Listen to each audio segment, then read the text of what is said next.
লক্ষ্মীপুরে বিভিন্ন পূজা মণ্ডপে শারদীয় দুর্গোৎসবের প্রতিমা তৈরি শেষে চলছে সাজসজ্জার কাজ। বাঙালি হিন্দুদের সবচেয়ে বড় ধর্মীয় উৎসব উদযাপনে পূজা কমিটিগুলো নিয়েছে নানা প্রস্তুতি। নির্বিঘ্নে উৎসব আয়োজনে তৎপর রয়েছে প্রশাসনও। শারদীয় দুর্গোৎসবে দেবীর বোধন ২৭ সেপ্টেম্বর শনিবার। এরই মধ্যে প্রতিমা প্রস্তুত, চলছে শেষ মুহূর্তের কিছু কাজ। এবছর লক্ষ্মীপুর জেলায় বেড়েছে পূজা মণ্ডপের সংখ্যা। দিন রাত পুরোদমে কাজ করছেন কারিগররা বলছেন, এই মুহূর্তে আমরা রঙের কাজ করছি, দিন রাত ২৪ ঘন্টা কাজ চালিয়ে যাচ্ছি। সঠিক সময়ের মধ্যে আমাদের কাজ শেষ হবে বলে আশা করছি। এবার খরচ বেশি হয়, দুশ্চিন্তার কথাও জানান তারা। লক্ষ্মীপুরে ৭৮টি মণ্ডপে এবার পূজার প্রস্তুতি নেওয়া হয়েছে। উৎসব রাঙিয়ে তুলতে ব্যস্ততার শেষ নেই প্রতিমা শিল্পীদের। তবে তাদের অভিযোগ, প্রয়োজনীয় উপকরণের দাম বাড়লেও সে তুলনায় বাড়েনি তাদের মজুরি। এছাড়াও কারিগরগণ বলেন, প্রতিমা তৈরির অন্যতম উপকরণ কাঠ ও বাঁশ সহ অন্যান্য উপকরণের দাম বেড়েছে। সবাই আমরা একত্রিত হয়ে মা আসছেন শান্তির বার্তা নিয়ে, সেই জায়গা থেকে আমরা আশাবাদী।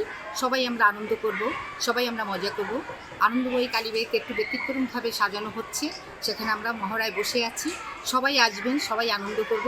সবাইকে নিয়ে আমাদের এই পূজা মা শান্তির বার্তা নিয়ে আসছেন, যাতে আমরা সবাই ভালো থাকি, সবাই শান্তিতে থাকি, এই কামনা নিয়েই আমরা পূজায় এগিয়ে যাব। উৎসবমুখর পরিবেশে পূজা উদযাপন ও নিরাপত্তায় সব প্রস্তুতি নেওয়ার কথাও জানিয়েছে জেলা প্রশাসন। এগিয়ে চলছে লাইটিং ও প্যান্ডেল সাজানোর কাজ। জেলার এক কারিগর বলেন, প্রতি বছর আমরা অপেক্ষায় থাকি কবে দুর্গাপূজা আসবে আর কখন আমরা প্রতিমা বানাবো। এর মধ্যে অধিকাংশ মণ্ডপে প্রতিমা তৈরির কাজ প্রায় শেষ। বসছে রং তুলির শেষ আঁচড়। এরপর ঢাকের বাদ্যে উৎসবে মেতে ওঠার অপেক্ষা।